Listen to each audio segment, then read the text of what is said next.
Subscribe करंतु Odia online channel को bell icon को मध्य क्लिक करंतु जहाँ फल आमर प्रत्येक वीडियो सर्वप्रथम पाइपर।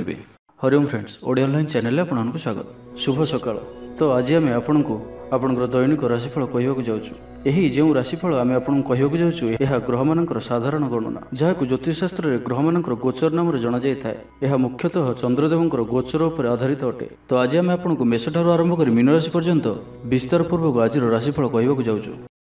आज 7 फेब्रुआरी 2025 दिन शुक्रवार, माघ मास शुक्लपक्ष मकर 25 दिन। आज तिथि और नक्षत्र दशमी रात्र 9:26 पर्यंत, रोहिणी नक्षत्र सन्ध्या 6:40 पर्यंत, वृषचंद्र दंड 60 अहोरात्र, सूर्योदय समय 6:20 और सूर्यास्त समय 5:40। आज बिच्छा धनु और मीन राशि घातबार और आज बिच्छा राशि घात चंद्र। आज शुभ बेला दिवा 7:07 ठारू दिवा 1:09 पर्यंत, दिवा 4:10 ठारू दिवा 4:55 पर्यंत, रात्र 8:12 और रात्र 10:44 पर्यंत। निषिद्ध खाद्य आज कलम्बी भक्षण निषेध। तो मेष ठारू आरंभ कर मीन राशि व्यक्ति कौन कही थाए आज आपंकर राशि कौन कही थाए आज आपंकर ग्रह नक्षत्र और आज आपको एपरी केउं उपाय करने आवश्यक जहाँफल आज आपंकर दिनटी अत्यंत शुभ सब्यस्त हो। यही क्रम सबुठार प्रथम आसतु जानिबा मेष राशि विषय। बहु दिन लगी रही अभाव असुविधा मुक्ति बाट मिल। लव लाइफ दिनटी भल। पारिवारिक जीवन सुखपूर्ण व्यतीत हो। किसी साहसिकतार कार्य मन बल। आपण को भाग्यर संपूर्ण सहयोग मिल। लोक आपणकर कथा को पूरा ध्यान देवे। आपण को कौन खुशी खबर मिल। कौन गोटे विवाद घटनार अवसान घट। बहुदिन आशा पूरण हो। कौन गोटे हजि जा द्रव्यर सन्धान पाइबे। महिला माने कर्मक्षेत्र में उच्च प्रशंसार अधिकारी हे। महिला मानक आज दिनटी अत्यंत शुभ फलदायक रहिबो। प्रत्येकटी कार्य समस्त प्रिय पलटिजे। परिवार में समस्त प्रियभाजन हे। चाकरी क्षेत्र में व्यक्ति उच्च अधिकारी निकटतर हे और यह आग को सुपरिणाम आनिक आसब। कौन गोटे पूर्व योजना मन मुताबक सफलता लाभ कर। महिला माने गृह निपुण रे। परिवार में समस्त प्रियभाजन हे। दाम्पत्य जीवन सुखपूर्ण बीतब। आवश्यक सहयोग पाइबे। आर्थिक क्षेत्र में उन्नति घटब। सामाजिक कार्य प्रति मन बल। पर कार्य करिबारे आग्रही रहिबे। भविष्यत योजना प्रस्तुत करिबे। निजर जीवन को परिवर्तन करने लगी दिनचर्या परिवर्तन करने लगी किछि चिंता विचार करिबे। समस्त ग्रह मानकर सपोर्ट कारण आज जो भी कार्य हाथ को नेबे से सफलतार संभावना अधिक ही रहिबो। परिश्रमर पूर्ण फल प्राप्त करिबे बा 2 गुण फल प्राप्त करिबे। देह भल रहिबो। परिवार मध्य स्नेह वृद्धि परिलक्षित हेबो। व्यवसायी माने अधिक खुशी रहिबे। अतिरिक्त धनलाभ प्राप्त करिबे। छात्र छात्री माने श्रृंखलित आचरण करिबे। पितामाता निर्देश मानि चलिबे। तो आज दिनटी को आपण शुभमय करने आज आपण पिंपुड़ी मानकु डाली चूरा अर्थ किछि डाली को चूरी गुंड करी कौन गोटे गछर मूल रखिदे आसतु और आज आपण धर्म और सत्य मार्ग चलतु। यह आपण अत्यंत ही शुभ सब्यस्त हो। एवं आसतु वृष राशि विषय जानिबा। बहुदिन कौन गोटे चिंता आज दूर हेबो। सरकारी चाकरी लगी दिनटी उत्तम रहिबो। वरिष्ठ आपण को उपहार देवे। व्यवसाय विस्तार लगी योजना करिपारंती। बड़ों को अनुमति लाभप्रद रहिबो। निजस्व संबंध को मजबूत करने लगी चेष्टा करिवे। शारीरिक सुस्थता बजाय रहिबो। मन में प्रसन्नता रहिबो। अतिरिक्त ऊर्जार अनुभव करिवे। अटक रही कार्य आगैबो। पूर्व योजना को सफलतार सहित संपन्न करी खुशी हेबे। समस्त कार्य ठीक समय पूरा हेबो। आज जहाँ भी चाहिए ताहा पाइबारे कौन भी असुविधा रहिबो नाही। ऑफिस रे सहकर्मी को सहयोग मिलिबो। उपरिस्थ कर्मचारी आपण को काम रे खुशी रहिबे। बंधु संपर्क वृद्धि हेबो। पुराना मित्रंक सह भेट हेबो। सांगसाथी तथा बंधुबांधव गहन रे आनंद उल्लास रे दिन काटिबे। महिला मानक लगी दिनटी अनुकूल। महिला माने गृह निपुण रहिबे। परिवार रे समस्त प्रियभाजन हेबे। दाम्पत्य जीवन सुखपूर्ण बीतब। पिता पुत्रंक मध्य संपर्क सुदृढ़ हेबो। आर्थिक स्थिति मजबूत रहिबो। दूरयात्रार जोग बनुअछि और यही यात्रा आपंकर सफल हेबो। तेबे आज मातांकर स्वास्थ्य को नहीं अल्प आपण चिंतार रही पारंती। तो मातांकर स्वास्थ्यर जत्न नियंतु। बाकी प्रत्येकटी क्षेत्र भल रहिबो। लव लाइफ दिनटी भल। व्यापारी मानक लगी दिनटी अनुकूल और शुभ रहिबो। इच्छा मुताबक आय करिपारिबे। व्यापार को बढ़ाइबा पई विचार आसिबो। कौन गोटे नूतन आयपंथा खोलिजिबो। परिवार क्षेत्र में पारस्परिक बुझाणा बढ़िबो। छात्र छात्री माने समयानुवर्तित होई पढ़ापढ़ी करिवे। पितामाता आज्ञा मानि चलिबे। तो आज दिनटी को आपण शुभमय करने आज आपण कौन गोटे तंबार जिनिस निजर घर पाखर बाड़ी ପୋତି ଦିଅନ୍ତୁ ଯେପରି କେହି ନ ଦେଖନ୍ତି। ଏହା ଆପଣଙ୍କର ଆଖପାଖର ସମସ୍ତ ନକାରାତ୍ମକତା ଦୂର କରିବ ଏବଂ ଆଜି ଆପଣ କେବେ ବି ମିଛ କହିବେ ନାହିଁ। ଏହା ଆପଣଙ୍କ ପାଇଁ ଅତ୍ୟନ୍ତ ହିଁ ଶୁଭ ସାବ୍ୟସ୍ତ ହେବ। ଏବେ ଆସନ୍ତୁ ମିଥୁନ ରାଶି ବିଷୟରେ ଜାଣିବା। କର୍ମକ୍ଷେତ୍ରରେ ଧନ୍ଦୀ ହେବେ। ଚୌର ଭୟ ରୋଗ ଅଛି, ସେଥିପାଇଁ ଆଜି ସାବଧାନ ରୁହନ୍ତୁ। ମହିଳାମାନେ ବାହାରକୁ ଯିବା ସମୟରେ ସତର୍କ ରୁହନ୍ତୁ। ଶତ୍ରୁ ଆପଣଙ୍କ ପ୍ରତି ଷଡ଼ଯନ୍ତ୍ର କରିପାରନ୍ତି। ଅକାରଣରେ କ୍ଷତିର ସମ୍ମୁଖୀନ ହେବେ। କଳହ ଆଦିରେ ପଡ଼ିପାରନ୍ତି। ପ୍ରତ୍ୟେକଟି କାର୍ଯ୍ୟ ପ୍ରମାଦବହୁଳ ହେବ। ବ୍ୟବସାୟୀମାନଙ୍କୁ ସ୍ୱଳ୍ପ ଲାଭରେ ସନ୍ତୁଷ୍ଟ ହେବାକୁ ପଡ଼ିବ। ଲଭ୍ ଲାଇଫ୍ ପାଇଁ ଦିନଟି ଭଲ ନୁହେଁ। ଛାତ୍ରଛାତ୍ରୀମାନଙ୍କ ଲାଗି ଦିନଟି ଅନୁକୂଳ ନୁହେଁ। ଆଜି ପିଲାମାନଙ୍କର ସ୍ୱାସ୍ଥ୍ୟର ଯତ୍ନ ନିଅନ୍ତୁ। ଆଜିର ଦିନଟି ବିଭିନ୍ନ ପ୍ରକାରର ଘାତ ପ୍ରତିଘାତ ଦେଇ ଗତି କରିବ। ଚିନ୍ତିତ ରହିବେ। କର୍ମକ୍ଷେତ୍ରରେ ସହକର୍ମୀଙ୍କ ସହ ମତଭେଦ ହେବ। କୌଣସି ଗୋଟିଏ ଦୁଃସମ୍ବାଦ ପ୍ରାପ୍ତ ହେବ। କୌଣସି ନିକଟ ସମ୍ପର୍କୀୟଙ୍କ ସ୍ୱାସ୍ଥ୍ୟକୁ ନେଇ ଆପଣ ଚିନ୍ତିତ ରହିବେ। କୌଣସି ଗୋଟିଏ ଅପ୍ରିୟ ପରିସ୍ଥିତି ଆପଣଙ୍କ ସାମ୍ନାକୁ ଆସିବ। ଅଯଥା ଆଶଙ୍କା ଅନୁଭବ କରିବେ। ମନ ବ୍ୟାକୁଳ ରହିବ। କର୍ମକ୍ଷେତ୍ରରେ ସହକର୍ମୀଙ୍କ ସହ ମତଭେଦ ହେବ। ଏଥିପାଇଁ ଆଜି ଆପଣ କଥା କହିବା ସମୟରେ ସଠିକ୍ ଶବ୍ଦର ଚୟନ କରନ୍ତୁ। ତରତର ହୋଇ କୌଣସି ବି ନିଷ୍ପତ୍ତି ନିଅନ୍ତୁ ନାହିଁ। ପାଖ ଲୋକ ଶତ୍ରୁତା ଆଚରିବେ। ପାରିବାରିକ ଜୀବନରେ ହତାଶ ଭାବ ଦେଖାଦେବ। ରାଜନୀତି କ୍ଷେତ୍ରରେ ଥିବା ବ୍ୟକ୍ତିଙ୍କୁ ମିଥ୍ୟା ନିନ୍ଦା ଅପବାଦର ସମ୍ମୁଖୀନ ହେବାକୁ ପଡ଼ିପାରେ। ବନ୍ଧୁବର୍ଗରେ ଅପଦସ୍ଥ ହୋଇପାରନ୍ତି। ଥଟ୍ଟା ପରିହାସର ପାତ୍ର ହୋଇପାରନ୍ତି। ଅକାରଣରେ କୌଣସି ବିବାଦ ମଧ୍ୟକୁ ଛନ୍ଦି ହୋଇପାରନ୍ତି। ତ ଆଜି ଆପଣ ସମ୍ପୂର୍ଣ୍ଣ ରୂପେ ଖରାପ ମିତ୍ର ଓ କୁସଙ୍ଗଠାରୁ ଏବଂ କୁ ଅଭ୍ୟାସଠାରୁ ସମ୍ପୂର୍ଣ୍ଣ ରୂପେ ଦୂରେଇ ରୁହନ୍ତୁ। ସ୍ୱାସ୍ଥ୍ୟଗତ ସଚେତନତାର ଆବଶ୍ୟକତା ରହିଛି। କିଛି ଛୋଟମୋଟ ଶାରୀରିକ ସମସ୍ୟା ଦେଖାଦେଇପାରେ। ସେଥିପାଇଁ ଆଜି ଆପଣ ଯେତେ ବି ଛୋଟିଆ ରୋଗଟିଏ ହୋଇଥିଲେ ମଧ୍ୟ ଆପଣ ତାହାର ଅବହେଳା କରନ୍ତୁ ନାହିଁ। ଡାକ୍ତର ପରାମର୍ଶ କରନ୍ତୁ ଓ ଚିକିତ୍ସା କରନ୍ତୁ। ନିଜ ପ୍ରତି ଅବହେଳା କରନ୍ତୁ ନାହିଁ ଓ ଆଜି ବାହାରର ଖାଦ୍ୟପଦାର୍ଥଠାରୁ ଦୂରେଇ ରୁହନ୍ତୁ। କାହାର ଉପକାର କରି ଧୋକା ପାଇବେ। ତ ଆଜିର ଦିନଟିକୁ ଆପଣ ଶୁଭମୟ କରିବା ପାଇଁ ଆଜି ଆପଣ କିଛି ନଡ଼ିଆ ତେଲ ଓ କିଛି ବାଦାମ କୌଣସି ଏକ ମନ୍ଦିରରେ ଦାନ କରନ୍ତୁ ଏବଂ ଆଜି ଆପଣ କେବେ ବି ଲୋଭଗ୍ରସ୍ତ ହୁଅନ୍ତୁ ନାହିଁ। ଏହା ଆପଣଙ୍କ ପାଇଁ ଅତ୍ୟନ୍ତ ହିଁ ଶୁଭ ସାବ୍ୟସ୍ତ ହେବ। ଏବେ ଆସନ୍ତୁ କର୍କଟ ରାଶି ବିଷୟରେ ଜାଣିବା। ବ୍ୟବସାୟୀମାନଙ୍କ ଲାଗି ଦିନଟି ସେତେଟା ଭଲ ନୁହେଁ। କାରବାର ସଙ୍କୁଚିତ ହେବ। ଚାକିରି କ୍ଷେତ୍ରରେ ଥିବା ବ୍ୟକ୍ତି ଆଜି ସହକର୍ମୀଙ୍କ ସହ କଥା ହେବା ସମୟରେ ସାବଧାନ ରୁହନ୍ତୁ। ପାରିବାରିକ ଅଶାନ୍ତି ମାନସିକ ଚିନ୍ତା ବଢ଼ାଇବ। ମୋହର ବଶବର୍ତ୍ତୀ ହୋଇ କୌଣସି କାର୍ଯ୍ୟ ଆପଣଙ୍କ ପାଇଁ ଭୁଲ ସାବ୍ୟସ୍ତ ହେବ। ସ୍ୱାସ୍ଥ୍ୟଗତ ସଚେତନତାର ଆବଶ୍ୟକତା ରହିଛି, କାରଣ କିଛି ଛୋଟମୋଟ ସ୍ୱାସ୍ଥ୍ୟଜନିତ ସମସ୍ୟା ଦେଖାଦେଇପାରେ। ଆଜି କୌଣସି ବି ନିବେଶ ଆପଣଙ୍କ ପାଇଁ ଠିକ୍ ନୁହେଁ। ଶାରୀରିକ କ୍ଲେଶ ଅନୁଭବ କରିବେ। ମନରେ ବିଷଣ୍ଣତା ଭାବ ଆସିବ। କର୍ମକ୍ଷେତ୍ରଟି ପ୍ରତିକୂଳ ପରିସ୍ଥିତି ଦେଇ ଗତି କରିବ। ଆୟ ତୁଳନାରେ ବ୍ୟୟ ବୃଦ୍ଧି ପାଇବ। ପରିବାରରେ ବିଶୃଙ୍ଖଳା ଦେଖାଦେବ। ଋଣ ପରିଶୋଧ ପାଇଁ, ରୋଗ ପାଇଁ, ଔଷଧ କିଣିବା କିମ୍ବା ଶତ୍ରୁଙ୍କ ଦ୍ୱାରା କରାଯାଉଥିବା ସମସ୍ୟା ପାଇଁ ଖର୍ଚ୍ଚାନ୍ତ ହେବେ। ଆଜି ଯେଉଁ ବି କାର୍ଯ୍ୟ ହାତକୁ ନେବେ ପ୍ରତ୍ୟେକଟି କାର୍ଯ୍ୟ ବିଳମ୍ବିତ ସମୟରେ ସମ୍ପନ୍ନ ହେବ। ଆପଣଙ୍କର ସମ୍ମାନରେ ଆଞ୍ଚ ଆସିପାରେ। ସେଥିପାଇଁ ଆଜି ଆପଣ ସମ୍ପୂର୍ଣ୍ଣ ରୂପେ କୁସଙ୍ଗ ଓ ଖରାପ ମିତ୍ରମାନଙ୍କଠାରୁ ଦୂରେଇ ରୁହନ୍ତୁ, ନାହିଁ ତ ଅକାରଣରେ ବିପଦରେ ପଡ଼ିପାରନ୍ତି। କୌଣସି ବଡ଼ ଧରଣର ନିର୍ଣ୍ଣୟ ବା ନିଷ୍ପତ୍ତି ଆଜି ନିଅନ୍ତୁ ନାହିଁ। ବଡ଼ ଧରଣର ନିବେଶ ଆଜିର ଦିନରେ ଆପଣଙ୍କ ପାଇଁ ଠିକ୍ ନୁହେଁ। ମର୍ଯ୍ୟାଦା ହାନିର ଆଶଙ୍କା ରହୁଅଛି। ସେଥିପାଇଁ ଆଜି ଆପଣ କୁସଙ୍ଗଠାରୁ ଦୂରେଇ ରୁହନ୍ତୁ, ନାହିଁ ତ ବିପଦରେ ପଡ଼ିପାରନ୍ତି। ଲଭ୍ ଲାଇଫ୍ ପାଇଁ ଦିନଟି ଭଲ ନୁହେଁ। ଦ୍ୱନ୍ଦ୍ୱରେ ପଡ଼ି କାର୍ଯ୍ୟ କରିବେ। ପାଖ ପଡ଼ୋଶୀ ଶତ୍ରୁତା ପରି ବ୍ୟବହାର କରିବେ। ଆପଣ ଭଲ କଥା କହୁଥିଲେ ବି ଲୋକମାନେ ତାହାର ଖରାପ ଅର୍ଥ କରିପାରନ୍ତି। ସେଥିପାଇଁ କଥା ହେବା ସମୟରେ ଆପଣଙ୍କର ଶବ୍ଦ ଉପରେ ଧ୍ୟାନ ରଖନ୍ତୁ। ପିତାପୁତ୍ରଙ୍କ ମଧ୍ୟରେ ମତାନ୍ତର କିମ୍ବା ମନାନ୍ତର ଦେଖାଦେବ। ମୁଣ୍ଡରେ ସାମାନ୍ୟ ଭାରିପଣ ରହିବ। ପୂର୍ବ ଯୋଜନାରେ ତ୍ରୁଟି ଦେଖାଦେବ। ଛାତ୍ରଛାତ୍ରୀମାନେ ଖାମଖିଆଲି ସ୍ୱଭାବର ହେବେ। ସମୟର ଅପଚୟ କରି ପଶ୍ଚାତାପ କରିବେ। ତ ଆଜିର ଦିନଟିକୁ ଆପଣ ଶୁଭମୟ କରିବା ପାଇଁ ଆଜି ଆପଣ କୌଣସି ଅନ୍ଧ ବ୍ୟକ୍ତିଙ୍କୁ ଭୋଜନ କରାନ୍ତୁ। ଯଦି ନ ମିଳନ୍ତି ତ କୌଣସି ଦିନ ଦୁଃଖୀଙ୍କୁ ଭୋଜନ କରନ୍ତୁ ଏବଂ ଆଜି ଆପଣ କାହାରି ସହିତ ବି ସ୍ୱାର୍ଥପରତାର ବ୍ୟବହାର କରନ୍ତୁ ନାହିଁ। ଏହା ଆପଣଙ୍କ ପାଇଁ ଅତ୍ୟନ୍ତ ହିଁ ଶୁଭ ସାବ୍ୟସ୍ତ ହେବ। ଏବେ ଆସନ୍ତୁ ସିଂହରାଶି ବିଷୟରେ ଜାଣିବା। ଭାଇ ଭାଇଙ୍କ ମଧ୍ୟରେ ସ୍ନେହରେ ବୃଦ୍ଧି ହେବ। ସମାଜରେ ଯଶ ଓ ସମ୍ମାନର ଅଧିକାରୀ ହେବେ। କବି ଓ ଲେଖକମାନଙ୍କ ପାଇଁ ଦିନଟି ଅତ୍ୟନ୍ତ ଅନୁକୂଳ। ଯେଉଁ କାର୍ଯ୍ୟ ହାତକୁ ନେବେ ସେଥିରେ ସଫଳ ରହିବେ। ଆର୍ଥିକ ସ୍ଥିତି ଆହୁରି ମଜବୁତ ହେବ। ଅଟକି ରହିଥିବା ଧନ ପାଖକୁ ଫେରି ଆସିବ। ପୂର୍ବ ଯୋଜନା ଫଳବତୀ ହେବ। ଅତିରିକ୍ତ ଉର୍ଜାର ଅନୁଭବ କରିବେ। ଦକ୍ଷତାର ଉପଯୋଗ କରିବେ। ଆଜି ଉତ୍ସାହପ୍ରଦ ଦିନଟି ଆପଣଙ୍କ ପାଇଁ। କର୍ମକ୍ଷେତ୍ରରେ ଉତ୍ସାହର ସହିତ ସମସ୍ତ କାର୍ଯ୍ୟ ସମ୍ପାଦନ କରିବେ। ସଫଳତା ପ୍ରାପ୍ତି ହେବ। ଦେହ ଓ ମନ ଭଲ ରହିବ। ଆୟ ଅବ୍ୟାହତ ରହିବ। ମହିଳାମାନଙ୍କ ଲାଗି ଦିନଟି ଅତ୍ୟନ୍ତ ହିଁ ଶୁଭ ସାବ୍ୟସ୍ତ ହେବ। ପଡ଼ୋଶୀମାନଙ୍କ ସହ ମଧୁର ସମ୍ପର୍କ ବଜାୟ ରହିବ। ନିଜର ତ୍ରୁଟି ବୁଝିପାରିବେ ଓ କୌଣସି ଗୋଟିଏ ଯୋଜନା ପରିବର୍ତ୍ତନ କରିବେ ଓ ଏହା ଆପଣଙ୍କ ଲାଗି ଶୁଭ ରହିବ। ଦୂର ବନ୍ଧୁଙ୍କ ଦ୍ୱାରା ଉପକୃତ ହେବେ। ମାନସିକ ଦୃଢ଼ତା ବୃଦ୍ଧି ପାଇବ। ବନ୍ଧୁମେଳରେ ଆନନ୍ଦ ପାଇବେ। କୌଣସି ଗୋଟିଏ ଦୀର୍ଘଦିନର ସମସ୍ୟାର ସମାଧାନର ବାଟ ବାହାରିବ। ଦାମ୍ପତ୍ୟ ଜୀବନ ମଧୁରତାପୂର୍ଣ୍ଣ ରହିବ। ଦୂରଯାତ୍ରା କରିପାରନ୍ତି। କାର୍ଯ୍ୟକ୍ଷେତ୍ରରେ କର୍ତ୍ତୃପକ୍ଷଙ୍କ ସାହାଯ୍ୟ ମିଳିବ। ସୃଜନଶୀଳ ପ୍ରତିଭାର ବିକାଶ ଘଟିବ। ଅଧିକରୁ ଅଧିକ ଲାଭପ୍ରାପ୍ତ ହେବ। ବେପାରୀ ବର୍ଗଙ୍କୁ ଅଚାନକ ଧନଲାଭ ହେବ।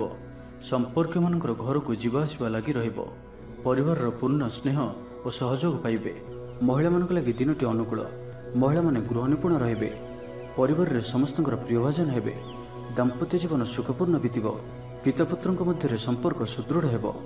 ଆର୍ଥିକ ସ୍ଥିତି ମଜବୁତ ରହିବ। ଦୂରଯାତ୍ରାର ଯୋଗ ବନୁଅଛି ଓ ଏହି ଯାତ୍ରା ଆପଣଙ୍କର ସଫଳ ହେବ। କ୍ୟାରିୟର ସଂକ୍ରାନ୍ତରେ କୌଣସି ବଡ଼ ସଫଳତା ପାଇବେ। ତ ଆଜିର ଦିନଟିକୁ ଆପଣ ଶୁଭମୟ କରିବା ପାଇଁ ଆଜି ଆପଣ କୌଣସି ଧଳା ରଙ୍ଗର ଟୋପି, ଚାଦର, ରୁମାଲ କିମ୍ବା ପଗଡ଼ି ଦ୍ୱାରା ନିଜର ଶିରକୁ ଆଚ୍ଛାଦନ କରି ରଖନ୍ତୁ। ଏବଂ ଆଜି ଆପଣଙ୍କୁ କେହି ଯଦି କିଛି ମାଗନ୍ତି ତ ଆପଣ ମନା କରନ୍ତୁ ନାହିଁ। ଯଥାସମ୍ଭବ ସାହାଯ୍ୟ କରନ୍ତୁ। ଏହା ଆପଣଙ୍କ ପାଇଁ ଶୁଭ ସାବ୍ୟସ୍ତ ହେବ। ଏବେ ଆସନ୍ତୁ କନ୍ୟା ରାଶି ବିଷୟରେ ଜାଣିବା। ରାଜନୀତି କ୍ଷେତ୍ରରେ ଥିବା ବ୍ୟକ୍ତିବିଶେଷଙ୍କ ଦଳରେ ପ୍ରାଧାନ୍ୟ ବୃଦ୍ଧି ହେବ। ବ୍ୟବସାୟ ଓ ଚାକିରି ସମ୍ପର୍କିତ କାମ ସମ୍ପନ୍ନ ହେବ। ଆର୍ଥିକ ସ୍ଥିତି ଠିକ୍ ରହିବ। ଲେଖକଙ୍କୁ ଆଜି ପୁରସ୍କାର ମିଳିପାରେ। ଜୀବନସାଥୀଙ୍କ ସହିତ ବାହାରକୁ ବୁଲିଯିବା ଲାଗି ଯୋଜନା କରିବେ। ପ୍ରଭୁଙ୍କ ପୂଜାର୍ଚ୍ଚନାରେ ଆତ୍ମସନ୍ତୋଷ ମିଳିବ। ଗୁରୁଜନଙ୍କ ପ୍ରତି ମନରେ ପ୍ରେମଭାବ ରହିବ। ଆପଣଙ୍କୁ କୌଣସି ସଂସ୍ଥାରେ ସମ୍ମାନିତ କରାଯାଇପାରେ। ସୁସମ୍ବାଦ ପାଇ ଖୁସି ହେବେ। ଶରୀର ସୁସ୍ଥ ଓ ମନ ପ୍ରସନ୍ନ ରହିବ। ପାରିବାରିକ ଜୀବନ ଆନନ୍ଦମୟ ରହିବ। ଚାକିରି କ୍ଷେତ୍ରରେ ସହକର୍ମୀଙ୍କ ସାହାଯ୍ୟ ସହଯୋଗ ପ୍ରାପ୍ତ କରିବେ। ଆୟରେ ସାମାନ୍ୟ ବୃଦ୍ଧି ହେବ। ପ୍ରିୟଜନଙ୍କଠାରୁ ଆଶାନୁରୂପ ଫଳପ୍ରାପ୍ତି ହେବ। ସ୍ୱାଦିଷ୍ଟ ଭୋଜନର ଯୋଗ ରହୁଅଛି। ଅପରାହ୍ନରେ ଭ୍ରମଣ ଓ ବନ୍ଧୁ ମିଳନର ଯୋଗ ରହୁଅଛି। ମାଲିମୁକଦ୍ଦମାରେ ବିଜୟୀ ହେବେ। ସମସ୍ତଙ୍କର ପ୍ରିୟଭାଜନ ହେବେ। ଅଯାଚିତ ସାହାଯ୍ୟ ମିଳିବ। ଅଭାବ ଦୂରେଇ ଯିବ। ନିଜର ବୁଦ୍ଧି ପ୍ରୟୋଗରୁ ଲାଭବାନ ହେବେ। ପୂର୍ବ ଯୋଜନା ମୁତାବକ ପ୍ରତ୍ୟେକ କାର୍ଯ୍ୟକୁ ସଠିକ୍ ଭାବରେ ସମ୍ପାଦନ କରି ଖୁସି ହେବେ। ଦାମ୍ପତ୍ୟ ଜୀବନ ମଧୁରତାପୂର୍ଣ୍ଣ ରହିବ। ପୂର୍ବର ମତମତାନ୍ତର ଓ ମନାନ୍ତର ଦୂର ହେବ। କୌଣସି ଗୋଟିଏ ଶୁଭ ଖବର ପ୍ରାପ୍ତ କରିବେ। ଆଶା କରୁଥିବା ଦିଗରୁ ଅର୍ଥପ୍ରାପ୍ତି ହେବ। ବ୍ୟାପାରୀମାନଙ୍କ ଲାଗି ଦିନଟି ଅନୁକୂଳ। ଆୟରେ ବୃଦ୍ଧି ପରିଲକ୍ଷିତ ହେବ। ଲଭ୍ ଲାଇଫ୍ ପାଇଁ ଦିନଟି ଭଲ। ଛାତ୍ରାବାସରେ ରହୁଥିବା ଛାତ୍ରମାନଙ୍କ ଲାଗି ଦିନଟି ଅତ୍ୟନ୍ତ ଶୁଭ ଓ ଅନୁକୂଳ ରହିବ। ଆଜି ଆପଣଙ୍କର ସ୍ୱଭାବ ଶାନ୍ତ ଓ ବ୍ୟବହାର ମିଷ୍ଟ ରହିବ। କୌଣସି ଗୋଟିଏ ଖାସ୍ କାମରେ ଅନୁଭବୀଙ୍କ ସାହାଯ୍ୟ ପାଇବେ। ପୁରୁଣା ବନ୍ଧୁଙ୍କ ସହ ଭେଟ ହେବ। କାହାରିକୁ ହୃଦୟର ମନର କଥା କହିବେ। ଆର୍ଥିକ ସ୍ଥିତି ପୂର୍ବ ଅପେକ୍ଷା ମଜବୁତ ହେବ। ଚାକିରିଆଙ୍କ ଲାଗି ଭଲ ସୁଯୋଗ ଆସିପାରେ। ଜୀବନରେ ସକାରାତ୍ମକ ପରିବର୍ତ୍ତନ ଆସିବ। ତ ଆଜିର ଦିନଟିକୁ ଆପଣ ଶୁଭମୟ କରିବା ପାଇଁ ଆଜି ଆପଣ ନଦୀ, ନାଳ କିମ୍ବା ସମୁଦ୍ରରେ ତମ୍ବା ପଇସାଟିଏ ପକାଇ ଦିଅନ୍ତୁ। ଏବଂ ତା ସହିତ ଆଜି ଆପଣ କୌଣସି ବି ବ୍ୟକ୍ତିଙ୍କୁ ସେ ଥିବା ଅବସ୍ଥାରେ ବା ନଥିବା ଅବସ୍ଥାରେ ତାଙ୍କର ଉପହାସ ବା ପରିହାସ କରନ୍ତୁ ନାହିଁ। ଏହା ଆପଣଙ୍କ ପାଇଁ ଶୁଭ ସାବ୍ୟସ୍ତ ହେବ। ଏବେ ଆସନ୍ତୁ ତୁଳା ରାଶି ବିଷୟରେ ଜାଣିବା। ବେପାର ବୃତ୍ତିରୁ ଲାଭ ପାଇବା ପାଇଁ ଅଧିକ ପରିଶ୍ରମ କରିବାକୁ ପଡ଼ିବ। କିଛି ସଂକ୍ରାନ୍ତରେ ବଡ଼ଙ୍କ ପରାମର୍ଶ କାମରେ ଆସିବ। ଅତି ନିକଟତର ବନ୍ଧୁଙ୍କ ପ୍ରତି ସନ୍ଦେହ ଉପୁଜିବ। ଗୃହ ଭେଦ ଘଟିପାରେ। ଚାକିରି କ୍ଷେତ୍ରରେ ସହକର୍ମୀମାନଙ୍କର ଅସହଯୋଗ ଦେଖାଦେବ। ବ୍ୟବସାୟୀମାନେ ପ୍ରତିଦ୍ୱନ୍ଦ୍ୱିତାର ସମ୍ମୁଖୀନ ହେବେ। ପୂର୍ବ ତୁଳନାରେ ଆୟ କମ୍ ରହିବ। ମାନସିକ ଅସ୍ଥିରତା ଦେଖାଦେବ। ଆଜି କିଛି ନା କିଛି ସ୍ୱାସ୍ଥ୍ୟଗତ ସମସ୍ୟା ଦେଇ ଗତି କରିବେ। ଅଯଥା ଖର୍ଚ୍ଚ ଯୋଗୁଁ ମନ ଭାରାକ୍ରାନ୍ତ ହେବ। ପାରିବାରିକ ଜୀବନରେ ସ୍ୱାମୀ ସ୍ତ୍ରୀଙ୍କ ମଧ୍ୟରେ ମତାନ୍ତର ଓ ମନାନ୍ତର ଦେଖାଦେବ। ତ ଉଭୟଙ୍କୁ ବୁଝିବାକୁ ଚେଷ୍ଟା କରନ୍ତୁ ଓ ନିଜ ନିଜ ମଧ୍ୟରେ କଟୁ ଶବ୍ଦର ବ୍ୟବହାର ଆଦୌ କରନ୍ତୁ ନାହିଁ। ସମୟକୁ ଏପରି ଭାବରେ ହିଁ ଯିବାକୁ ଦିଅନ୍ତୁ। ଜଣେ କହିଲେ ଆଉ ଜଣେ ଚୁପ୍ ହୋଇଯାଆନ୍ତୁ। ସବୁକିଛି ଠିକ୍ ହୋଇଯିବ। ରାଜନୀତି କ୍ଷେତ୍ରରେ ଥିବା ବ୍ୟକ୍ତିଙ୍କୁ ମିଥ୍ୟା ନିନ୍ଦା ଅପବାଦର ସମ୍ମୁଖୀନ ହେବାକୁ ପଡ଼ିପାରେ। ବନ୍ଧୁବର୍ଗରେ ଅପଦସ୍ଥ ହୋଇପାରନ୍ତି। ଥଟ୍ଟା ପରିହାସର ପାତ୍ର ହୋଇପାରନ୍ତି। ଅକାରଣରେ କୌଣସି ବିବାଦ ମଧ୍ୟକୁ ଛନ୍ଦି ହୋଇପାରନ୍ତି। ତ ଆଜି ଆପଣ ସମ୍ପୂର୍ଣ୍ଣ ରୂପେ ଖରାପ ମିତ୍ର ଓ କୁସଙ୍ଗଠାରୁ ଏବଂ କୁ ଅଭ୍ୟାସଠାରୁ ସମ୍ପୂର୍ଣ୍ଣ ରୂପେ ଦୂରେଇ ରୁହନ୍ତୁ। ନାହିଁ ତ କୌଣସି ଗୋଟିଏ ବଡ଼ ବିପଦରେ ପଡ଼ିପାରନ୍ତି। ଅକାରଣରେ ହିଁ ବିପଦ ମଧ୍ୟକୁ ଛନ୍ଦି ହୋଇପାରନ୍ତି। ଚାକିରିଆଙ୍କ ଲାଗି କର୍ମକ୍ଷେତ୍ରରେ ସହକର୍ମୀଙ୍କ ସହ ବିରୋଧ ଘଟିବ। ପ୍ରତ୍ୟେକଟି କାର୍ଯ୍ୟରେ ଆଜି କିଛି ନା କିଛି ବାଧା ଉପୁଜିବ। ଅନିଚ୍ଛା ସତ୍ତ୍ୱେ କାର୍ଯ୍ୟ କରିବାକୁ ବାଧ୍ୟ ହେବେ। ମୁଣ୍ଡରେ ଭାରିପଣ ରହିବ। ଆଜି କୌଣସି ବି ବଡ଼ ଧରଣର ନିଷ୍ପତ୍ତି ବା ନିବେଶ ଆଜି କରନ୍ତୁ ନାହିଁ। ଛାତ୍ରଛାତ୍ରୀମାନେ ପଢ଼ାପଢ଼ି ପ୍ରତି ଅବହେଳା ପ୍ରଦର୍ଶନ କରି ପଶ୍ଚାତାପ କରିବେ। ଚିଡ଼ିଚିଡ଼ା ସ୍ୱଭାବର ରହିବେ। ପ୍ରତିଟି କାର୍ଯ୍ୟକୁ ସତର୍କତାର ସହିତ କରନ୍ତୁ। କୌଣସି କଥାକୁ ନେଇ ଭାଇ ଭଉଣୀଙ୍କ ସହିତ ମତଭେଦ ହୋଇପାରେ। ତ ଆଜିର ଦିନଟିକୁ ଆପଣ ଶୁଭମୟ କରିବା ପାଇଁ ଆଜି ଆପଣ କୌଣସି ଗୋଟିଏ ମନ୍ଦିରରେ କିଛି ନା କିଛି ଦାନ କରନ୍ତୁ ଓ ସେଠାରେ ଥିବା ଭିକାରୀମାନଙ୍କୁ ଭୋଜନ କରାନ୍ତୁ। ଏବଂ ଆଜି ଆପଣ କାହାରି ଆଗରେ ନିଜର ପ୍ରଶଂସା କରନ୍ତୁ ନାହିଁ। ଏହା ଆପଣଙ୍କ ପାଇଁ ଅତ୍ୟନ୍ତ ହିଁ ଶୁଭ ସାବ୍ୟସ୍ତ ହେବ। ଏବେ ଆସନ୍ତୁ ବୃଷ ରାଶି ବିଷୟରେ ଜାଣିବା। ଭାଗ୍ୟର ପୂର୍ଣ୍ଣ ସହଯୋଗ ପ୍ରାପ୍ତ ହେବ। ଦୂରଯାତ୍ରାର ଯୋଗ ବନୁଅଛି। ଲଭ୍ ଲାଇଫ୍ ପାଇଁ ଦିନଟି ଭଲରେ କଟିବ। ବ୍ୟାପାରୀମାନେ ପୂର୍ବ ତୁଳନାରେ ଅଧିକ ଆୟ କରିବେ। ଚାକିରି କ୍ଷେତ୍ରରେ ଦିନଟି ଶୁଭ। ଛାତ୍ରଛାତ୍ରୀମାନଙ୍କର ପଢ଼ାପଢ଼ି ପ୍ରତି ଉତ୍ସାହ ବୃଦ୍ଧି ପାଇବ। ଭବିଷ୍ୟତକୁ ନେଇ କୌଣସି ठोस योजना प्रस्तुत करेंगे।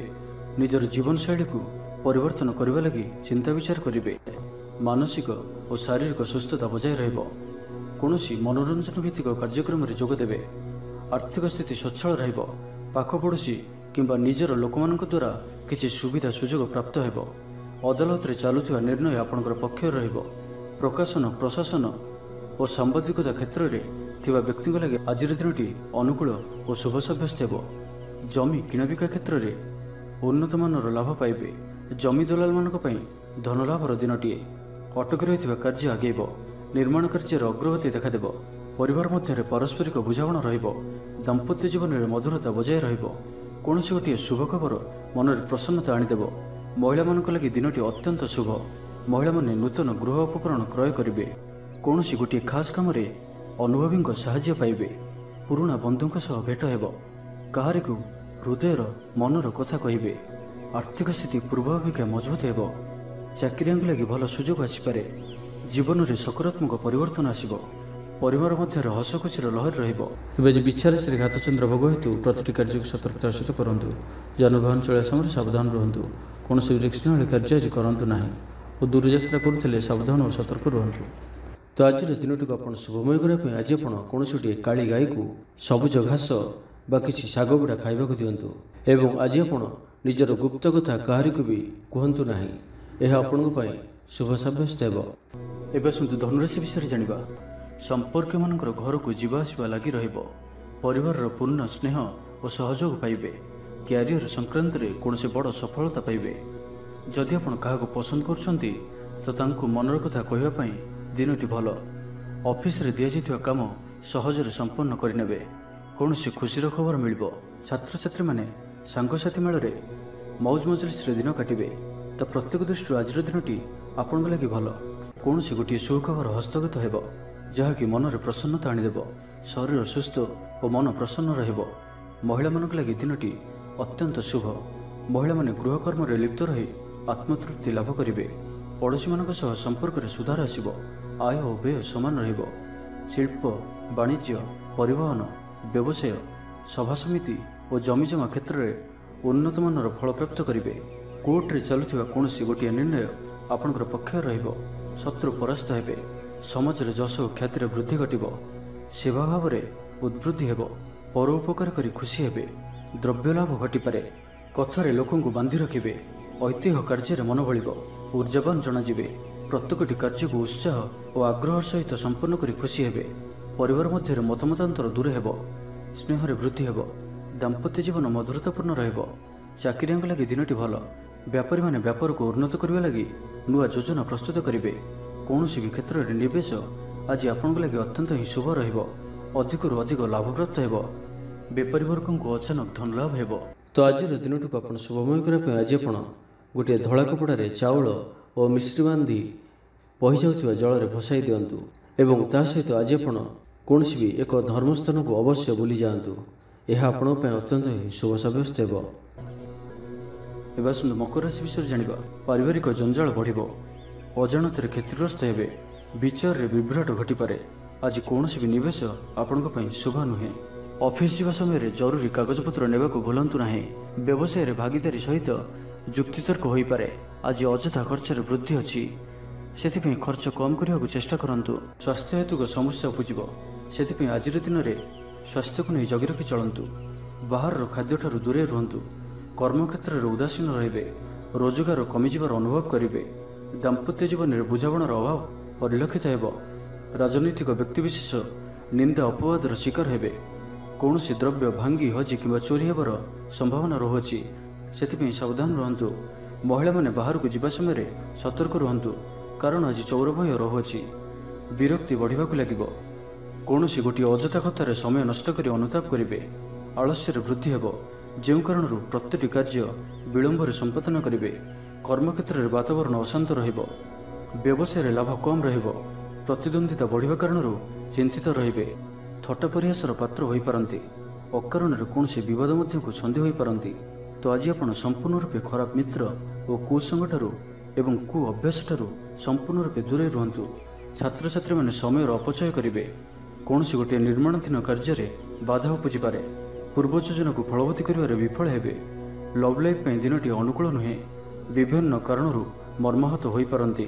ତ ଆଜିର ଦିନଟିକୁ ଆପଣ ଶୁଭମୟ କରିବା ପାଇଁ ଆଜି ଆପଣ କୌଣସି ଏକ କାର୍ଯ୍ୟ ଆରମ୍ଭ କରିବା ପୂର୍ବରୁ କିଛି ଜଳ ପିଇକରି କାର୍ଯ୍ୟକ୍ରମ ଆରମ୍ଭ କରନ୍ତୁ ଏବଂ ଘରୁ ବାହାରିବା ସମୟରେ ଗୁରୁଜନଙ୍କ ପାଦ ଛୁଇଁ ପ୍ରସ୍ଥାନ କରନ୍ତୁ। ଏହା ଆପଣଙ୍କ ପାଇଁ ଅତ୍ୟନ୍ତ ହିଁ ଶୁଭ ସାବ୍ୟସ୍ତ ହେବ। ଏବେ ଆସନ୍ତୁ କୁମ୍ଭ ରାଶି ବିଷୟରେ ଜାଣିବା। ପାଖ ପଡ଼ୋଶୀ ଶତ୍ରୁତା ପରି ଆଚରିବେ। ଦାମ୍ପତ୍ୟ ଜୀବନରେ ସ୍ୱାମୀ ସ୍ତ୍ରୀଙ୍କ ମଧ୍ୟରେ ବୁଝାମଣାର ଅଭାବ ରହିବ। ଲଭ୍ ଲାଇଫ୍ ପାଇଁ ଦିନଟି ଭଲ ନୁହେଁ। ବ୍ୟବସାୟୀମାନେ ସ୍ୱଳ୍ପ ଲାଭରେ ସନ୍ତୁଷ୍ଟ ହେବାକୁ ପଡ଼ିବ। ଛାତ୍ରଛାତ୍ରୀମାନେ ବିଶୃଙ୍ଖଳିତ ହେବେ। ପିତାମାତାଙ୍କ ଆଜ୍ଞାକୁ ଅବଜ୍ଞା କରି ଅନୁତାପ କରିବେ। କୌଣସି କାର୍ଯ୍ୟ ନ କରି ମଧ୍ୟ ଅଯଥା ହନ୍ତସନ୍ତ ହୋଇପାରନ୍ତି। ସେଥିପାଇଁ ଆଜି ପ୍ରତିଟି କ୍ଷେତ୍ରରେ ସାବଧାନ ଓ ସତର୍କ ରୁହନ୍ତୁ। ଥଣ୍ଡା କଫ ଭଳି ଛୋଟ ମୋଟ ଶାରୀରିକ ସମସ୍ୟା ଦେଖାଦେବ। କର୍ମକ୍ଷେତ୍ରରେ ସହକର୍ମୀମାନଙ୍କର ଅସହଯୋଗ ଅସହ୍ୟ ହେବ। ଖର୍ଚ୍ଚ ବଢ଼ିବା କାରଣରୁ ଚିନ୍ତିତ ରହିବେ। ପାରିବାରିକ ଅଶାନ୍ତି ବଢ଼ିବ। ମୋହରେ ପଡ଼ି କ୍ଷତିଗ୍ରସ୍ତ ହେବେ। କୌଣସି ଗୋଟିଏ ଅଯଥା କଥାରେ ସମୟ ନଷ୍ଟ କରି ଅନୁତାପ କରିବେ। ଆଳସ୍ୟରେ ବୃଦ୍ଧି ହେବ, ଯେଉଁ କାରଣରୁ ପ୍ରତିଟି କାର୍ଯ୍ୟ ବିଳମ୍ବରେ ସମ୍ପାଦନ କରିବେ। କର୍ମକ୍ଷେତ୍ରରେ ବାତାବରଣ ଅଶାନ୍ତ ରହିବ। ବ୍ୟବସାୟରେ ଲାଭ କମ୍ ରହିବ। ପ୍ରତିଦ୍ୱନ୍ଦିତା ବଢ଼ିବା କାରଣରୁ ଚିନ୍ତିତ ରହିବେ। ସାମାନ୍ୟ ଘଟଣାରୁ ଦ୍ୱନ୍ଦ୍ୱ ଉପୁଜିବ। ଯାନବାହନରେ ତ୍ରୁଟି ଦେଖାଦେବ। ଅପରିଚିତ ବ୍ୟକ୍ତିଙ୍କ ଦ୍ୱାରା ଠକାମିର ଶିକାର ହୋଇପାରନ୍ତି। ସେଥିପାଇଁ ଆଜି ସତର୍କ ରୁହନ୍ତୁ। କାହା ସହିତ ବି ଆଜି ଆବଶ୍ୟକତାଠାରୁ ଅଧିକ ମିଶନ୍ତୁ ନାହିଁ। କୌଣସି ଗୋଟିଏ ନିର୍ମାଣାଧୀନ କାର୍ଯ୍ୟରେ ବାଧା ଉପୁଜିପାରେ। ଚୋର ଭୟ ରହୁଅଛି, ସେଥିପାଇଁ ସାବଧାନ ରୁହନ୍ତୁ। ଆପଣଙ୍କର ସମ୍ମାନରେ ଆଞ୍ଚ ଆସିପାରେ। ସେଥିପାଇଁ ଆଜି ଆପଣ ସମ୍ପୂର୍ଣ୍ଣ ରୂପେ କୁସଙ୍ଗ ଓ ଖରାପ ମିତ୍ରମାନଙ୍କଠାରୁ ଦୂରେଇ ରୁହନ୍ତୁ, ନାହିଁ ତ ଅକାରଣରେ ବିପଦରେ ପଡ଼ିପାରନ୍ତି। କୌଣସି ବଡ଼ ଧରଣର ନିର୍ଣ୍ଣୟ ବା ନିଷ୍ପତ୍ତି ଆଜି ନିଅନ୍ତୁ ନାହିଁ। ବଡ଼ ଧରଣର ନିବେଶ ଆଜିର ଦିନରେ ଆପଣଙ୍କ ପାଇଁ ଠିକ୍ ନୁହେଁ, କାରଣ ଆପଣ କିଛି ଭୁଲ କରିପାରନ୍ତି। ତ ଆଜିର ଦିନଟିକୁ ଆପଣ ଶୁଭମୟ କରିବା ପାଇଁ ଆଜି ଆପଣ ଯଦି ବର୍ଷା ହୁଏ ତ ବର୍ଷା ଜଳକୁ ନିଶ୍ଚିନ୍ତ ରୂପେ ଗୋଟିଏ କଳସ ବା ଢାଳରେ ଧରି ରଖି ତାହାକୁ ନିଜର ଗୃହରେ 7 ଦିନ କିମ୍ବା 21 ଦିନ ପର୍ଯ୍ୟନ୍ତ ରଖନ୍ତୁ। ଏବଂ ଆଜି ଆପଣ କୌଣସି ବି ଛୋଟ ପିଲାଙ୍କୁ କିଛି ଚକୋଲେଟ୍ ବା କୌଣସି ଖେଳନା ସାମଗ୍ରୀ ଉପହାର ସ୍ୱରୂପ ଦିଅନ୍ତୁ। ଏହା ଆପଣଙ୍କ ପାଇଁ ଅତ୍ୟନ୍ତ ହିଁ ଶୁଭ ସାବ୍ୟସ୍ତ ହେବ। ଏବେ ଆସନ୍ତୁ ମୀନ ରାଶି ବିଷୟରେ ଜାଣିବା। ରାଜନୀତି କ୍ଷେତ୍ରରେ ଥିବା ବ୍ୟକ୍ତିଙ୍କୁ ମିଥ୍ୟା ନିନ୍ଦା ଅପବାଦର ସମ୍ମୁଖୀନ ହେବାକୁ ପଡ଼ିପାରେ। ବନ୍ଧୁବର୍ଗରେ ଅପଦସ୍ଥ ହୋଇପାରନ୍ତି। ଥଟ୍ଟା ପରିହାସର ପାତ୍ର ହୋଇପାରନ୍ତି। ଅକାରଣରେ କୌଣସି ବିବାଦ ମଧ୍ୟକୁ ଛନ୍ଦି ହୋଇପାରନ୍ତି। ତ ଆଜି ଆପଣ ସମ୍ପୂର୍ଣ୍ଣ ରୂପେ ଖରାପ ମିତ୍ର ଓ କୁସଙ୍ଗଠାରୁ ଏବଂ କୁ ଅଭ୍ୟାସଠାରୁ ସମ୍ପୂର୍ଣ୍ଣ ରୂପେ ଦୂରେଇ ରୁହନ୍ତୁ। ପ୍ରିୟଜନଙ୍କ ସହ ବିବାଦ ଦେଖାଦେଇପାରେ। ଆଜି ବାକ୍ ସଂଯମର ସବୁଠାରୁ ଅଧିକ ଆବଶ୍ୟକତା ପଡ଼ିବ। ଆଜି କୌଣସି ବି ବିବାଦୀୟ ମନ୍ତବ୍ୟ ଦିଅନ୍ତୁ ନାହିଁ। କୌଣସି ବି ଶବ୍ଦ କହିବା ସମୟରେ ଉଚିତ ଶବ୍ଦର ନିର୍ଣ୍ଣୟ କରନ୍ତୁ, କାହିଁକି ନା ଆପଣଙ୍କ ଶବ୍ଦର ଅର୍ଥରୁ ଅନର୍ଥ ଘଟିପାରେ। ମହିଳାମାନେ ଆଳସ୍ୟପରାୟଣ ହେବେ। ଆଜି କିଛି ଛୋଟ ମୋଟ ଶାରୀରିକ ସମସ୍ୟା ଦେଖାଦେବ। ସେଥିପାଇଁ ଆଜି ଶାରୀରିକ ସଚେତନତାର ଆବଶ୍ୟକତା ରହିଛି ଓ ଯେତେ ବି ଛୋଟିଆ ରୋଗଟିଏ ହେଲେ ମଧ୍ୟ ତାହାର ଅବହେଳା କରନ୍ତୁ ନାହିଁ। ପାରିବାରିକ ଖର୍ଚ୍ଚରେ ବୃଦ୍ଧି ହେତୁ ଚିନ୍ତିତ ରହିବେ। ସତର୍କ ରହି ମଧ୍ୟ କ୍ଷତିର ସମ୍ମୁଖୀନ ହେବେ। ତରତର ହୋଇ କାର୍ଯ୍ୟ କଲେ ଅଧିକ କ୍ଷତିରେ ପଡ଼ିବେ। କୌଣସି ଗୋଟିଏ ଅଯଥା ଆଶଙ୍କା ଅନୁଭବ କରିବେ। କୌଣସି କାରଣକୁ ନେଇ ମନରେ ଭୟ ଦେଖାଦେବ। ମନ ଅସ୍ଥିର ରହିବ। ଭୁଲ ସିଦ୍ଧାନ୍ତ ନେଇ ଅଧିକା ଖର୍ଚ୍ଚାନ୍ତ ହେବେ। ଅତି ନିକଟତର ବନ୍ଧୁଙ୍କ ପ୍ରତି ସନ୍ଦେହ ଉପୁଜିବ। ଗୃହ ଭେଦ ଘଟିପାରେ। ଚାକିରି କ୍ଷେତ୍ରରେ ସହକର୍ମୀମାନଙ୍କର ଅସହଯୋଗ ଦେଖାଦେବ। ବ୍ୟବସାୟୀମାନେ ପ୍ରତିଦ୍ୱନ୍ଦିତାର ସମ୍ମୁଖୀନ ହେବେ। ପୂର୍ବ ତୁଳନାରେ ଆୟ କମ୍ ରହିବ। ଲଭ୍ ଲାଇଫ୍ ପାଇଁ ଦିନଟି ଭଲ ନୁହେଁ। ମାଲି ମୋକଦ୍ଦମାରେ ରାୟ ଆପଣଙ୍କର ବିପକ୍ଷରେ ଯାଇପାରେ। ଆଶା କରୁଥିବା ଦିଗରୁ ଅର୍ଥପ୍ରାପ୍ତିରେ କିଛି ନା କିଛି ବାଧା ଉପୁଜିବ। ପୌତ୍ରିକ ସମ୍ପତ୍ତି ପାଇଁ ଅଶାନ୍ତି ବଢ଼ିବ। ଛାତ୍ରଛାତ୍ରୀମାନଙ୍କ ଲାଗି ଦିନଟି ଅନୁକୂଳ ନୁହେଁ। ପଢ଼ାପଢ଼ି ପ୍ରତି ମନ ଲାଗିବ ନାହିଁ। ମନ ଅସ୍ଥିର ରହିବ। ଗୁରୁଜନଙ୍କ ଆଜ୍ଞାକୁ ଅବଜ୍ଞା କରି ଅସୁବିଧାରେ ପଡ଼ିବେ। ତ ଆଜିର ଦିନଟିକୁ ଆପଣ ଶୁଭମୟ କରିବା ପାଇଁ ଆଜି ଆପଣ ଗୃହରେ ଥିବା ଗୁରୁଜନ ବୟସ୍କ ବ୍ୟକ୍ତିଙ୍କର ପାଦ ଛୁଇଁ ଆଶୀର୍ବାଦ ନିଅନ୍ତୁ। ଏହାଦ୍ୱାରା ଆପଣଙ୍କର ଚନ୍ଦ୍ରଜନିତ ଅଶୁଭତ୍ୱ ଦୂର ହେବ ଏବଂ ଆଜି ଆପଣ କାହାରି ମନରେ ବି କଷ୍ଟ ଦିଅନ୍ତୁ ନାହିଁ। ଏହା ଆପଣଙ୍କ ପାଇଁ ଅତ୍ୟନ୍ତ ହିଁ ଶୁଭ ସାବ୍ୟସ୍ତ ହେବ।